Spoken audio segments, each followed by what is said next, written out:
Hello everyone, today I'm revisiting a video topic that set my channel up for the weekly videos that you see nowadays.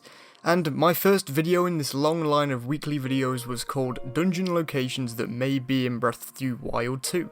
To this day, it's one of my favourite videos I've ever made, and judging by the views at the time, the majority of people also liked the video. I've been toying around on whether I wanted to make a sequel to this video for a while, since it seems lazy on my part to just use the same video idea twice in a year, and at the time I didn't really have enough locations where I thought new dungeons could pop up. But I've been very busy this last week and thought this would be better than nothing at all. Never mind the fact that I've scrounged up 7 new locations that could house giant dungeons in the sequel to The Legend of Zelda Breath of the Wild. Please subscribe if you're excited for Breath of the Wild 2, as I cover it a lot, and let's get into the list. If you'd like to see my original list, a card should appear in the corner around about now, and these are all in no particular order. Number 1, let's carry on with my most prominent theme of my last video. It's only right that I talk about a place that carries quite a dark theme, though I do promise that there are less dark areas in this video. First off, the graveyard that's found outside of Kakariko Village and outside of Fort Hateno. In the context of any other gaming series in the world, this seems like quite an out of the blue pick. And really, it still is. I think it was best to cover all my bases with most videos, as you've probably heard me say time and time again now. And considering Ocarina of Time has the Shadow Temple underneath Kakariko's graveyard, I think that we could see it come back once again as a possible location for a dungeon. Or perhaps a new shrine-like thing, as we saw in the original Breath of the Wild. Graveyards in media in general in recent years have been known to be darker areas, so pushing a certain grave that could be a Sheikah member gone Yiga and fighting through a labyrinth that they brought together before their eventual demise would be a whole nother level of fun for the player, and could also incorporate some very cool opportunities for lore and world building. As an aside, for the rest of the video, I'd like to make it known that the reason why there always seems to be so many dark themed areas is purely because Breath of the Wild was such a lucky go happy game in the environmental department, barring the broken down buildings that were trounced over by guardians. The Divine Beast only ever felt like Sheikah Tech, and Sheikah Tech always instills a sense of hope in the Zelda world. A minor point to make, but one I feel I should make nonetheless. One of the cooler ideas for this sort of dungeon should be that it was once a Sheikah base of operations, and much like the Shadow Temple, a member of the Sheikah betrayed them, and so they locked them down there, to suffer a similar fate to that of Bongo Bongo. This one is a stretch. I toyed around with this idea on my first main list since I'd talked about it in the video before that one. But including the Zonai ruins was far too obvious, and I had to include it. This time around, I'm not leaving anybody out. I'd like to discuss the possibility that the Dueling Peaks could somehow house a dungeon. As I've said in previous videos, I believe that the Dueling Peaks is an essential part of the Breath of the Wild map. Not down to the lore of it, or any particular gameplay or story beats. I think that when you go to see that giant mountain after exiting the Great Plateau, it positively beckons you to go and climb it. And while it is hard at the beginning of the game, it can also be the first mountain that you overcome. Your first real hand at feeling like you've done something successful in Breath of the Wild. Apart from, maybe the Stone Talus on the Great Plateau or something. But enough about how I think it's an integral area to the world. How do I think it could actually be turned into a dungeon? Well, I think that after the colossal beast in the first game, that we could see a dungeon underneath the peaks. Picture this. Hyrule Castle rises up in the air. Along with this, 7 other main dungeons are thrown into the sky. But in the case of the Dueling Peaks, perhaps instead of a dungeon rising, the mountains could rise far beyond the land, opening up stairs down to a temple that lays in wait for the hero. It doesn't even have to be done by lifting the mountain up. A much cooler but less likely way of doing this would be having the dragons somehow push the mountains into each other, making these Dueling Peaks one again, revealing stairs where the mountains once stood staring at each other.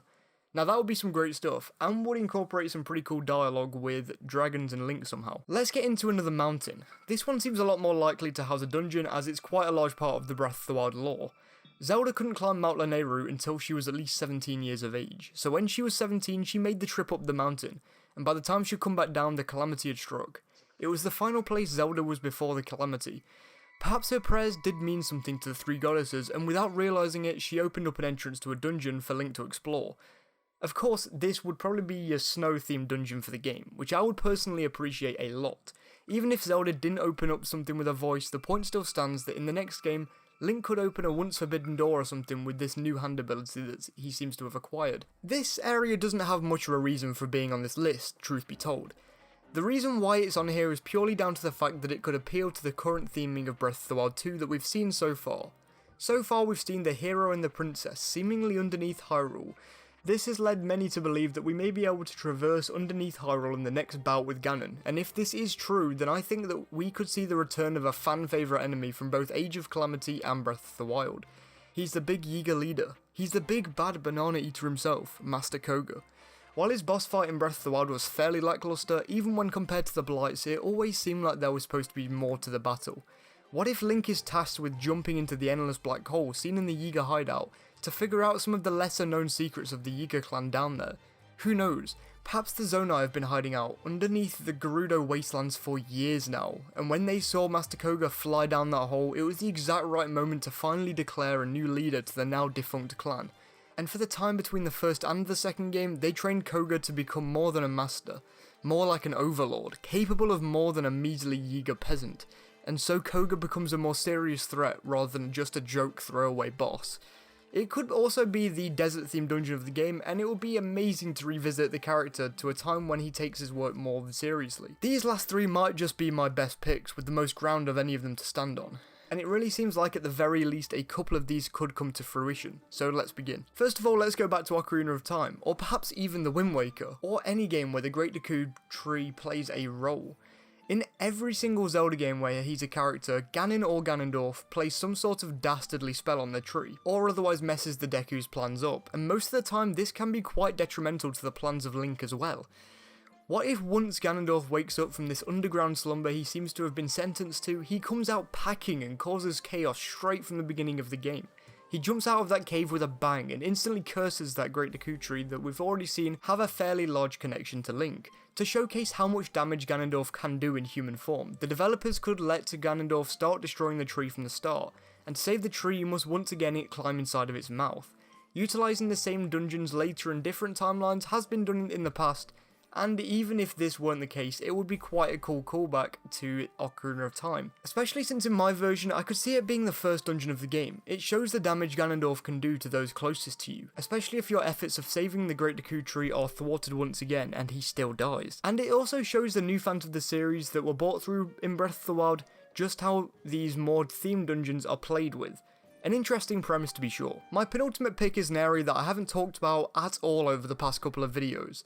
I haven't talked about the Elden region at all over these videos. The closest that I got was Akala Citadel, and even that's had a similar thing to a dungeon in Age of Calamity now, so I thought that I'd take a pick that is definitely one of the staples in the series. Let's talk about where there could be some Goron mines. For example, the Gorko mines that are found to the south of the Elden volcano. I believe that these mines were used for a certain side mission or a shrine quest in the first game, but if we're seeing all dungeons fly up into the air in the next game, then we could see some rocks flying up into the air. The rocks that blocked the hero from going any further into the Gorko mines in the first game. This would mean that Link can now move further into the mines and run through a similar fire dungeon to something like the Goron mines in Twilight Princess. I have some minuscule ideas for the Elden region, so this is the most I could come up with. But please tell me if you've got any ideas for fire temples in the comments below.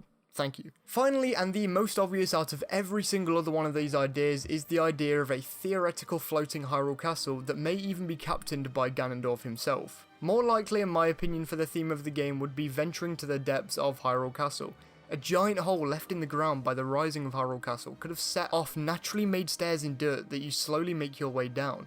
As you go further and further down these steps, you start to notice that the air around you is getting colder, and your vision is becoming much more restricted. Maybe you need items to let you see more, but whatever. I left this idea until last because it seems like the most likely of all of them, and the most likely ones aren't the ones that you guys want to hear. But again, maybe you have some of your own ideas for the final dungeon in the next game. If you do, then tell me in the comments. And hey, maybe you have entirely different ideas to me, and that is fine. In fact, please tell me them. I'd love to make conversation over it. I always love coming back to this topic, but after the locations I've discussed today, I feel that I won't be coming back to this for a long time. But if you enjoyed them, please do go and check out my other content. Like this video and subscribe, since 750 subscribers is now within reach. This video was brought to you in small part by my patrons, who are on screen right now, and brought to you extra especially by Sumji, who happens to be my highest paying Patreon. If you'd like to join them, then you can from just £1 a month in my description. Along with my Patreon, you'll also find my countless other media platforms where you can keep up to date with me. Thank you all so much one more time for watching, and I'll see you all next week. So please stay safe.